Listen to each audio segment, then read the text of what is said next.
It's last night or Oh, Sunday? okay, time is 6:30. You didn't change. I'm going to call this Scale back. May 8th, 2017 work session of the Snellville Mayor and Council to order. Is there anything on our regular business meeting that anyone would like to discuss? I'd like to bring up Kelly McAloon with the Tourism and Trade has been asking for a revised fee for stat events concerning alcohol. And they do have an event coming up this month, so I was going to request that we amend the agenda to allow for a reduced fee. Okay. Anybody have any concern about that? Anybody have any heartburn on that one? What we're going to do is, and this will be, we talked about this at our meeting with the city attorney, and we'll start tonight. When we get into our regular session, after we get past the ceremonial matters and the committee reports, before, right now, public, it says public hearing, there'll be another, actually it would be like 8, and then public hearing would be 9. And we're gonna ask to approve the agenda before we start the public hearing. And that way, if anyone wants, if there's a, we're always wondering, like, when do we amend the agenda? At what point do we do it? It would be at that point. So, and I'll start tonight. I'll ask for a motion to approve the agenda. Barbara will say she'd like to add an amendment. We'll vote on whether we want to accept the amended agenda, and then after we accept that, we'll vote on the agenda, then we'll get into the meeting. So it might take us a couple minutes, but that way, if we're amending the agenda, we'll always be doing it at the same point, and we'll be, I think it's just a great idea. Tony brought it forward, and I think that's the way we should be doing it, okay? All right. And, so, well, for Roger's benefit, we're going to amend the agenda tonight to add approval of a reduced fee for alcohol events for the Tourism and Trade Association. For our Destination Marketing Organization. Do you have a fee in mind? Yes. $50. Okay. Yeah, it's currently $250. We were going to reduce it to $50. All right. As a request Only from for staff DMO sponsored events. events, right.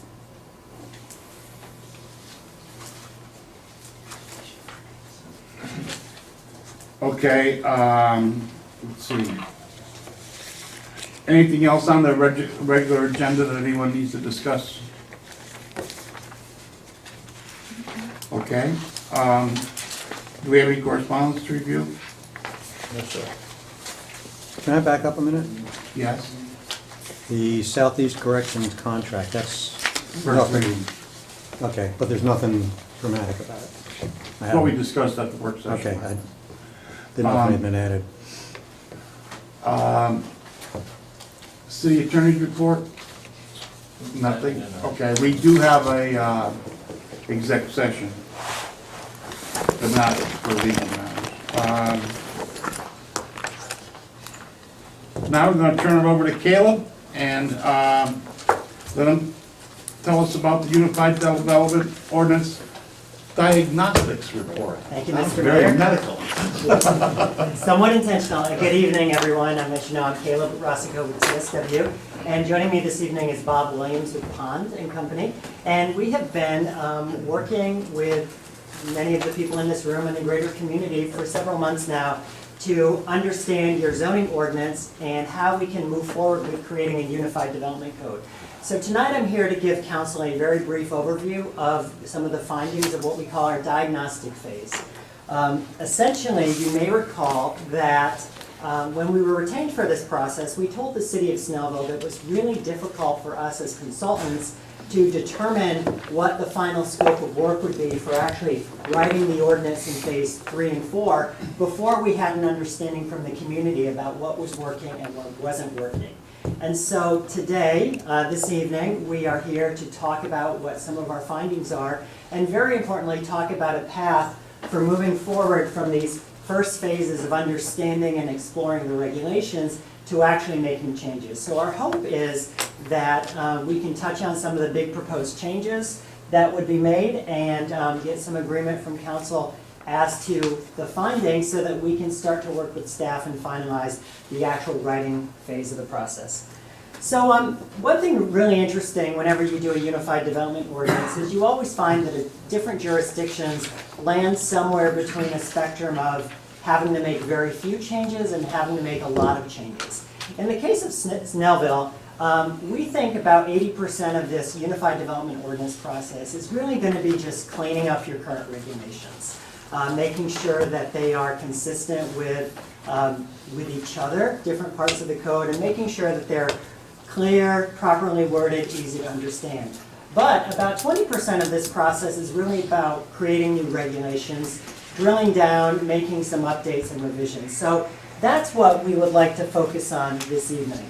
Now, as I mentioned, we've been working for several months in reviewing all of your recommendations, all of your current regulations and your current plans. In an ideal world, your zoning ordinance and your unified development ordinances implement the city's comprehensive plan and the various area plans. And so we took a very thorough review at those plans. We read through your comp plan. We read through your LCI plan to understand what the vision of the community was. And then more specifically, we spent a lot of time reading all of these various parts of your codes of ordinances. Your zoning appendix, your development regulations, and then all of these sort of accessory regulations that shape growth but are not necessarily part of either of those. And I would like to point out that we read them both in terms of their ability to implement your plans, but also we read them from a technical perspective to make sure that from an outsider's perspective they were clean, they were easy to understand, and they were user-friendly. In addition to that, we find that one of the best ways to understand what could be changed in zoning and development regulations is to look at the variances, the history of variances and variations in a community. So we also looked at several years of variances in the city of Snellville. We found that there are a lot of recurring themes that come up, a lot of variances related to nonconformities, some variances related to signage. But for the most part, for a jurisdiction of your size and for the number of years we looked at, you're actually doing a very good job at making sure that all of your variances are based on the legitimate criteria in your code. And I think that's a testimony to both the ability of staff to work with applicants and then the discretion and direction provided by the elected officials. So we didn't see a lot of huge glaring holes in the variance process, which I think is a very positive thing. And then finally, you may remember that we worked very extensively with the community. We had several dozen stakeholder interviews, we had a kickoff meeting with the public, and then several internal meetings with city staff that have brought us to the point where we are this evening. So, in a nutshell, it is our opinion that Snellville is actually on pretty good ground in terms of their regulations. Most of your regulations work very well, and they do in fact implement your comprehensive plan. You have very strong protections for your existing neighborhoods, which I know is something that was very important to a lot of residents. And in terms of the way you're actually implementing and administering the regulations, the public feels that for the most part, city staff are extremely helpful. So give yourself a round of applause for that. And more importantly, you do have most of the needed tools to take your current regulations, reformat them, and put them into a unified development ordinance. However, there are a few opportunities for improvements. As we mentioned when we actually wrote the town center regulation, language and format need to be cleaned up. Your codes do have some areas that are hard to understand. They're very wordy. They don't have a lot of graphics. And they're not as user-friendly as they could be. So we feel that a lot of this process, as we mentioned, 80% is going to be the top three things: language and format, graphics, and cleaning up. And then there will be some strategic content changes that we would like to propose to you as follows. So the content changes, or what we're calling where are we heading, are really those areas where we as consultants in consultation with staff and the greater community feel that there are some very important policy changes or regulatory changes that could be made. And we'll talk about those. They really fall into a couple of areas. But the first thing that we are proposing to do, as is very consistent with the Unified Development Ordinance, is to take all of these disparate parts of your codes and ordinance and put them together into a single document that begins with the general provisions, a lot of the legalese, the rules of interpretation, which we've heard over and over again are somewhat challenging to administer in certain cases, and then puts in place what we're currently thinking of as the zoning ordinance, the regulations that affect the use of land, and that from a state legal perspective qualify as a zoning ordinance under the enabling, the Procedures Act. Then, at the end of the UDO, we're proposing to put in place all of the more site development regulations, many of the things that are currently in that particular appendix, as well as environmental, flood protection, stormwater, and building provisions. So essentially, this would be a 13-article Unified Development Ordinance with all of your various provisions in there, and then very importantly, a single set of definitions at the back that conforms with any of the state model ordinances, but very importantly, is internally consistent. So within that framework, some of the big changes we're looking at, as we've mentioned, are one, creating a code that is much more modern and user-friendly. We actually did a lot of this already in terms of setting up a template when we wrote the town center districts, but we want to use that layout, the heavy use of graphics and charts and tables, to really be a model for the rest of the ordinance. We will take that general user-friendly format and really apply it to all of the zoning districts, all of the development regulations as possible. Another theme of this code is that there is a significant opportunity to update your code to support innovation. This means allowing more modern uses that may not be clearly permitted in the city today, and align those with what came out of the town center process. So for example, you may recall that in the town center process we had some discussion about creating new use definitions. For example, artisan shops or brew pubs or craft manufacturing. But there are also some additional types of regulations that we are recommending that the city look at. For example, how do we handle issues of Airbnb?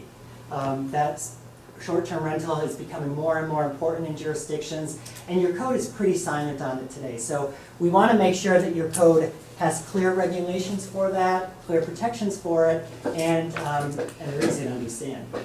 In addition, we think that we're going to spend a lot of this process on cleaning up your use provisions citywide. You may remember from the town center district that we started to group uses and like types. And we feel that there's an opportunity now to look at all of the rest of the zoning districts in the city and really augment that, expand that, so it's clearer, easier to understand, very simple for a business owner who may be coming in and trying to find what districts they can open. For example, a gas station, just because it's at the bottom. And so that layout, that user-friendly format will be very strong in attracting growth.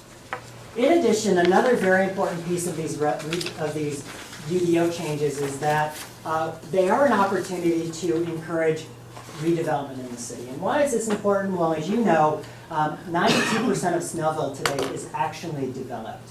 So short of annexing green land or green space, a lot of your code is going to be about the issues associated with the redevelopment of already built out properties. But what does that mean? Well, for one thing, we see a significant opportunity to update certain provisions of your tree protection ordinance to create incentives for larger trees. What do I mean by this? Well, today, you give more or less equal credit to a developer to put in small trees, as were some jurisdictions give a higher tree credit for developers putting in more expensive, larger trees that actually will create shade sooner and really help to improve values in the community. So we would like to look at making those updates as part of the code.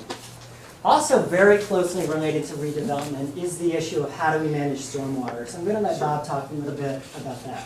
And I know this is a fascinating topic for everyone, only when it rains generally. So the big idea is talking about using the low impact developments, and you'll get to see that a little bit later on, but the state's moving to a lot of that. You've heard the terms LID or LID. So that's coming along a lot of ways. So using those new and innovative ways, and a lot of that will come in a redevelopment opportunity where somebody may not want to tear down everything they have to get back to compliance with, a green condition.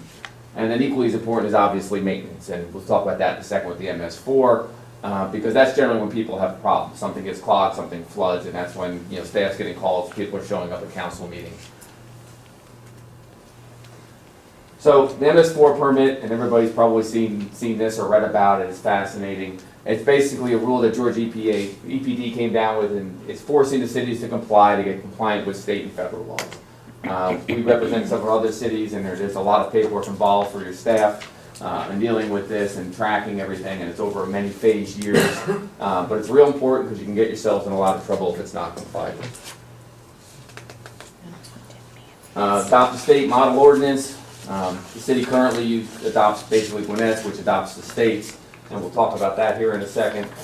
And just constantly overall reviewing it to encourage low impact development, looking for the newest trends. A lot of the codes have long since passed what is currently out there in innovative and new technologies that can be implemented. State model ordinance, you see here, it covers the UDO, it's got the criteria from the model ordinance. That's what most people adopt because you have to be at least as stringent as, you cannot be less stringent than. So the easiest thing to do, and what is recommended when we talk with your consultant, is really kind of adopt the ordinances that are the state models, rather than creating a lot of new ones that potentially put you at risk for being out of compliance. And we'll talk, again, we'll see a little bit more on that here in a second. So there's a new version of the Georgia Stormwater Management Manual, 2016. Gwinnett County is currently updating theirs to become compliant. So the city finds itself, because you adopt Gwinnett's, right now waiting on Gwinnett to adopt theirs to kind of follow on and adopt Gwinnett's again. So it's just a little bit of a sequence of events that need to occur. So right now we talked with staff and everyone who plan to follow Gwinnett's. Again, it just makes it easy so everybody in the county is on the same page. Most of the cities in the county do the same thing, follow, for example, Duluth. There's another one that just falls in on Gwinnett's ordinances. So there's a lot of technical changes that'll come in here. But one of the big things talks about is the low impact development, and you've heard that or seen that in various forums around, how do we keep more of the water into the ground rather than just collecting it or putting it in a pipe somewhere? How do we treat it at its source? Water quality comes from that when you can get it into the ground sooner, because the soil, as it's processed, polishes the water. And if you can handle it a little more on site-by-site basis, it stops creating some of these bigger downstream problems as you see, or you might be getting now from an upstream area. Encouraging redevelopment. We've all seen those kind of sites there, the strip centers and such that are kind of vacant. Gwinnett Place Mall may be the best example of something that's dying. Good article in the AJC this weekend if you read it. They still don't know what they're doing up there. The part of the challenge for a developer with a redevelopment is a lot of ordinances require them to go back all the way to green space, and that's very cost prohibitive. The site right now is doing nothing from a stormwater management, so part of the ordinance is how do we help them and encourage them to redevelopment by making their money go further, because nobody wants to put money in pipes in the ground. They want to spend it on the facade and the appearance and the looks, because RCP pipe and CMP pipe isn't very sexy, quite candidly.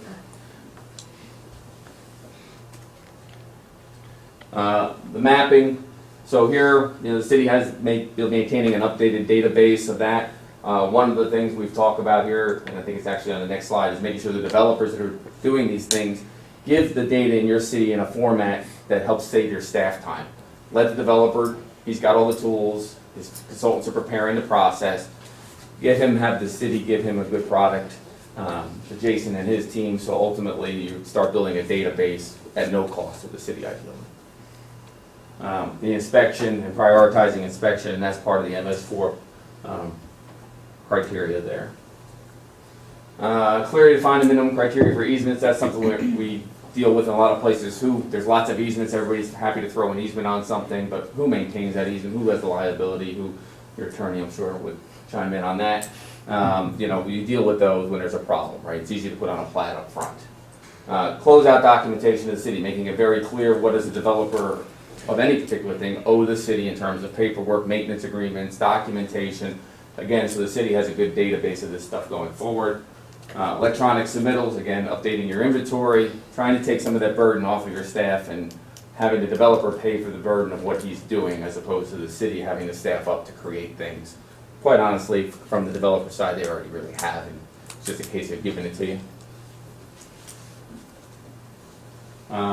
Other code cleanup, getting all the criteria in one place, and that's a theme you've heard Caleb talk about. It's very hard when things are disjointed. It gets hard for developers. It gets hard for your staff of what they're doing and where is it listed, and then minimize the criteria. Again, not trying to make it overly burdensome. From a developer standpoint, if you're seeking redevelopment, the more simple you can make it, if they know they're going to get through the process and they know there's a clear playbook to go by, they're more apt to actually spend their money on the things that are going to give more value to the city than spending months trying to sort out your ordinances.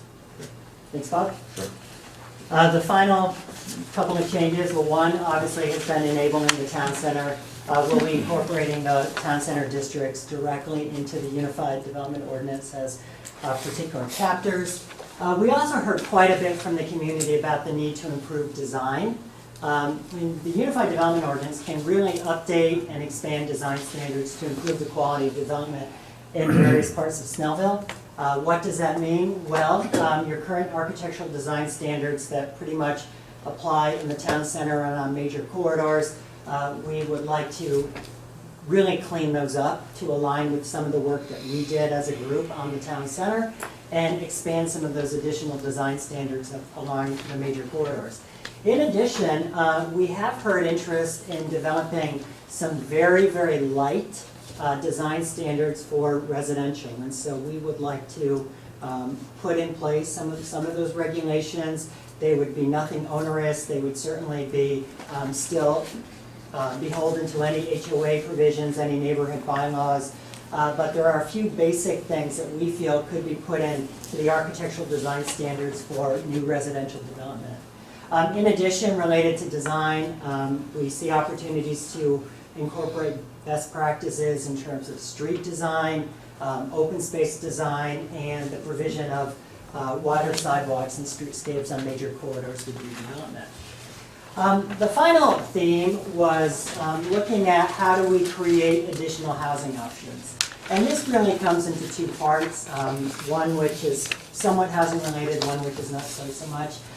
You do have several unused residential districts, for example, the RHOP districts, and we believe that what we can do as part of this process is really consolidate all of those unused RHOP districts into a single RHOP district, and then create particular new unmapped residential districts, meaning new districts that might be available for future rezoning that could begin to meet future need that may come up in the city. So what might some of those be? Well, perhaps thinking about creating an R50. R50 would be a 5,000 square foot single family neighborhood.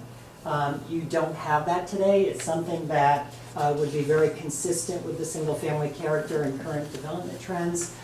We also think that there's an opportunity to create a mixed residential district, very similar to the residential district that was put in the town center, but could be available for future rezoning in other parts of the city, which I think, again, is a very important piece. And then finally, related to housing, your parking regulations are somewhat antiquated in terms of housing. You require 2 car spaces per unit. We think going down to 1 per unit, especially for the town center type of environment, would make a lot of sense. And finally, you may have heard of this idea of tiny houses. We're not proposing to at all create tiny house districts in Snellville, but there may be opportunities to eliminate the minimum unit size provisions in your zoning ordinance, because in many ways those are already regulated by your building code and the state model building code. So in a nutshell, those are an overview of the recommendations that we've put forth. We have given staff an 80-page document that reviews in detail every one of our findings, every one of our proposed changes, but we wanted to give you an opportunity to ask us any questions before we finalize the approach and proceed with how we're going to actually write the UDO in phase 3. So with that, I would love to know if If you think we are on track, our goal is to, as I mentioned, get comment from council and hopefully begin a final schedule for the actual writing process very soon. Any questions? Can you forward me that 80-page document? Yeah, I think we'll forward it again. It's just yeah, send it to you. Send it out once. You say you're not proposing tiny houses. No, we're not proposing a tiny house What district. specifically do you envision seeing in the tiny house arena? Well, first of all, what's the definition, your definition of a tiny house? Yeah, that's true. Well, tiny houses are this idea that you may see in certain jurisdictions where you allow a bunch of very small, 200, 300, 400 square foot houses to occupy one single family lot.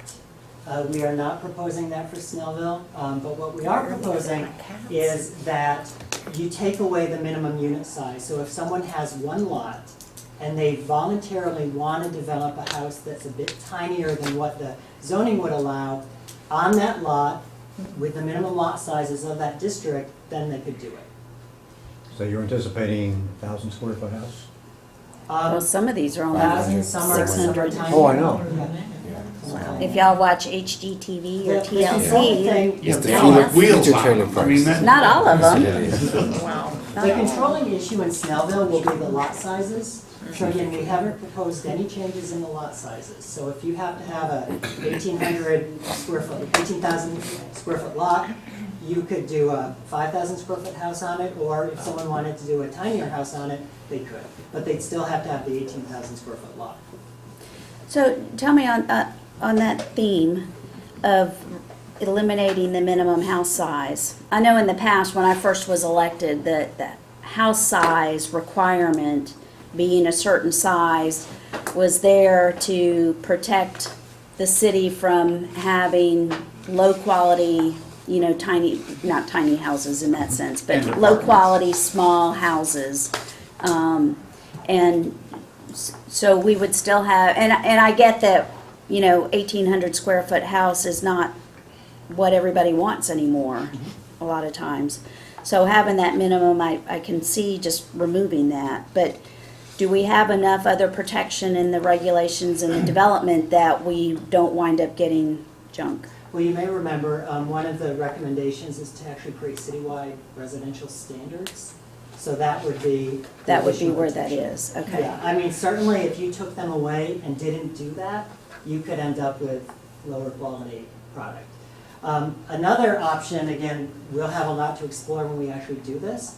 There may be a mechanism where if the city wants to encourage higher architectural standards, that may be in exchange for smaller unit size. Again, we don't know the exact tools yet, but we're throwing out ideas that we think should be looked at as part of the UDO. Okay.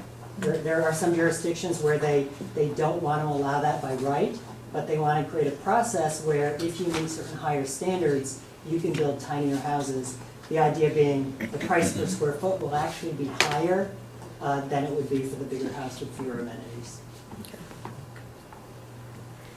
Does that regulation also allow for like a second carriage house behind an original house, or is that a different section? That would be an accessory dwelling unit, and we have not proposed that citywide. If that's something council would like us to look at, we can absolutely at least code it and come back with some ideas for you. I would like to explore that, because I don't know whether we look at areas of the city where we might allow that. Minimum lot sizes Or, maybe, yeah, Zoning districts. don't exist districts. yeah.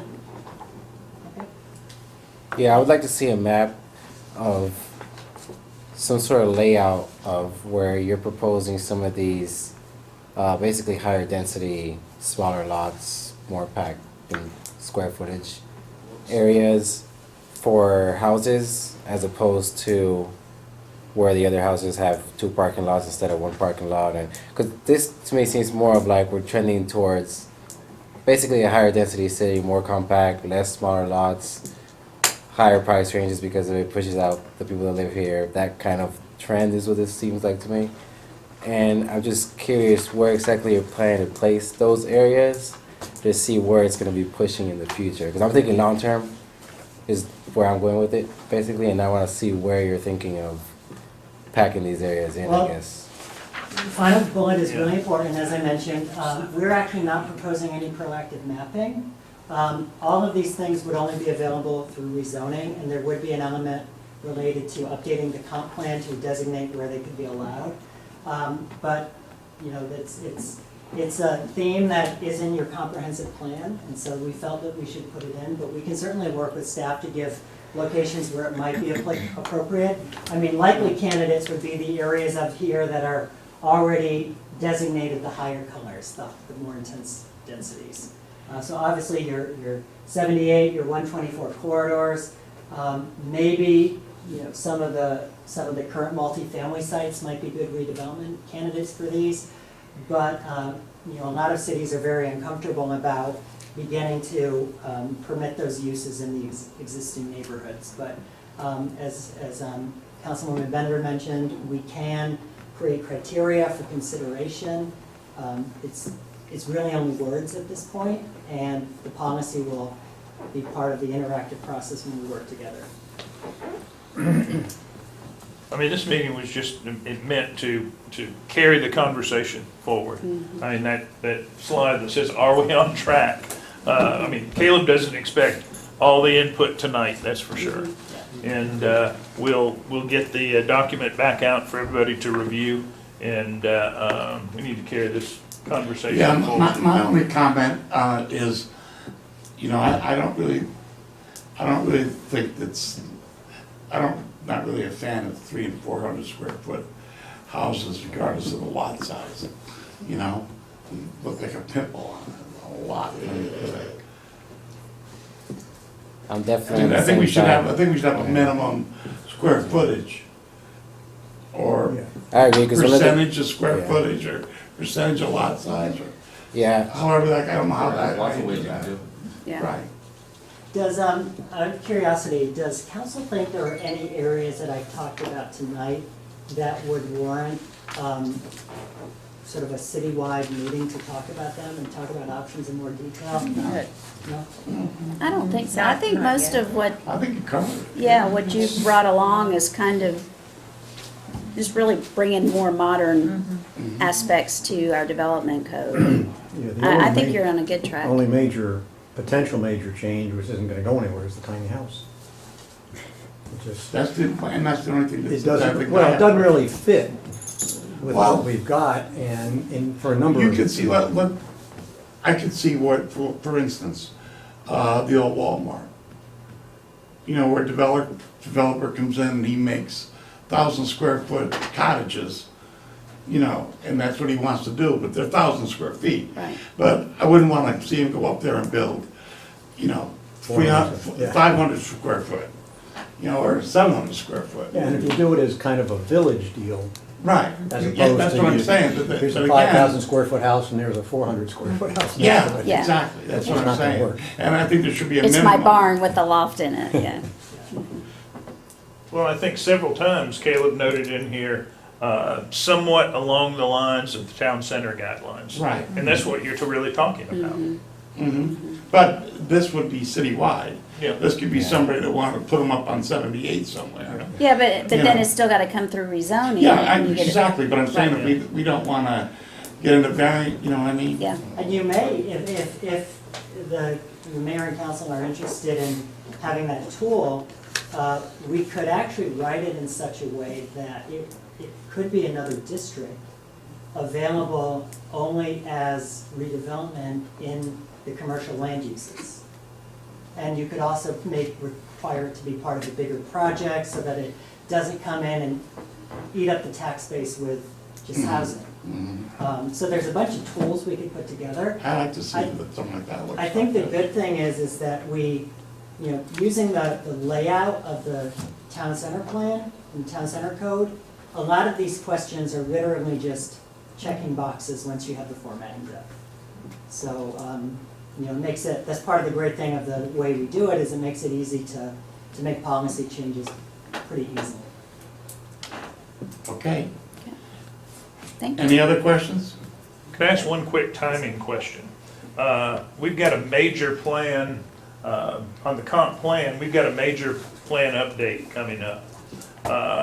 In coordination with the UDO, it seems like the UDO might be adopted before we complete that comp plan update.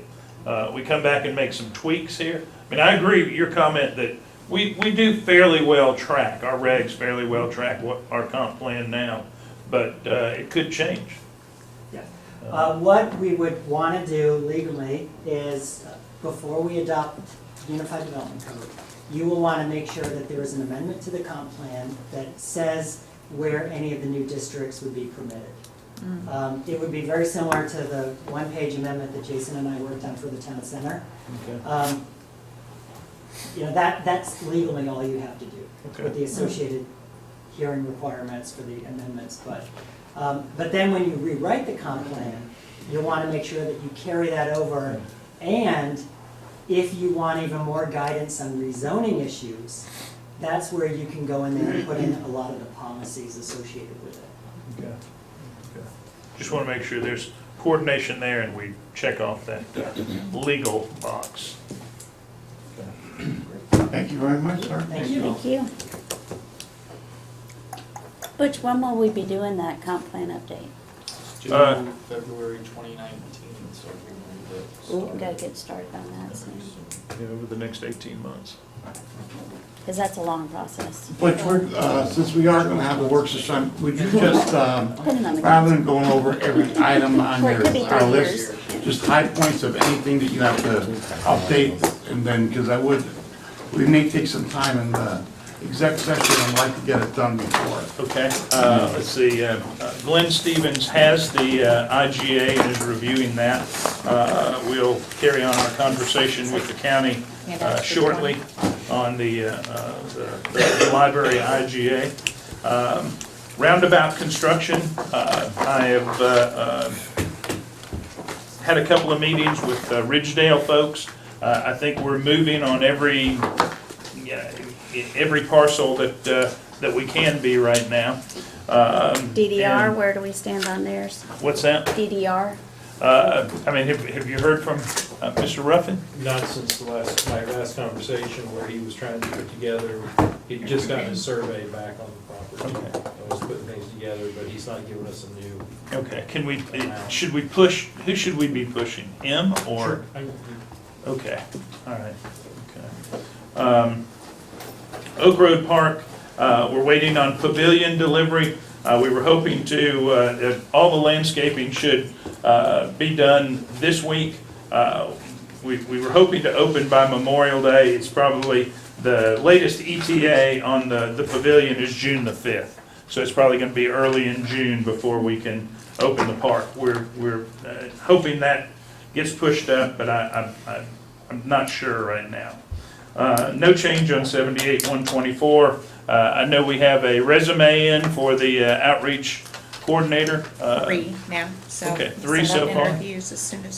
That's good. This week, next week. You know, we talked about public safety in the budget meetings. And Jim Thomas is gonna start with evaluation over at PD. Should be here to do some balance testing, so we're pushing that forward a little bit. I guess I do need an executive session for Correct. for the first item, talk about Okay. property. Okay. All right.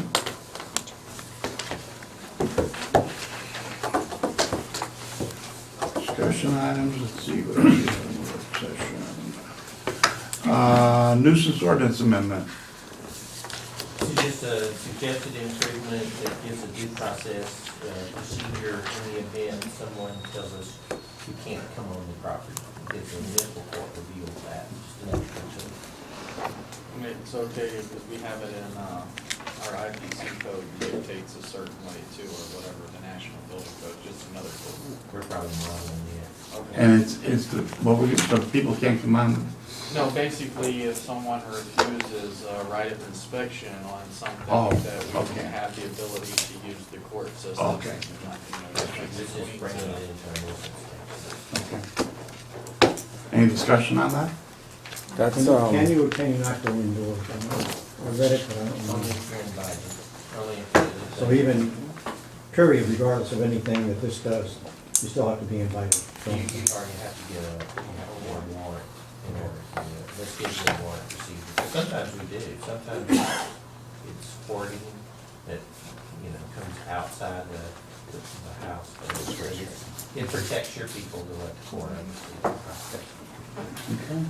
Well, this is just first reading, right? It is. Oh, yeah, well, not to. Not till next meeting. Yeah, not till next meeting. Yeah, Yeah, there's, yeah. the nuisance ordinance, there's nothing action, no action on that. It was just informed, you know, what we recommend. During the work session of the mayor and city council, Just one more thing quick. Friday night at St. Oliver's, our pastor, Father John Welch, who I think most of you have met, is leaving our parish at the end of the month. And Friday night, they're doing a little going away party. It's by RSVP, but they've asked if the city council could do a proclamation. I'll be out of town. The mayor's agreed to do that. We'll write one up. So if any of you would like to attend, if you would just let me know if you want to be there. They're putting together the agenda, and I can let you know what time that this would come up on the agenda or the program for that. if you plan on attending, let Barbara know by end of business tomorrow so she can let them know how many are attending. Right now, I am, but anyone else, just let Barbara know that. Friday at what time? I need to confirm. I think it's at 7, from like 7 to 9. It could be 7:30. This upcoming Friday? Mhm. Okay, I would like to be there. Okay. So y'all just let me know if you can attend to at least help with the, or to be there for the proclamation. We're gonna make it a simple, just a mayor signed proclamation, because Barbara's gonna be out, and it's just a proclamation. Yeah.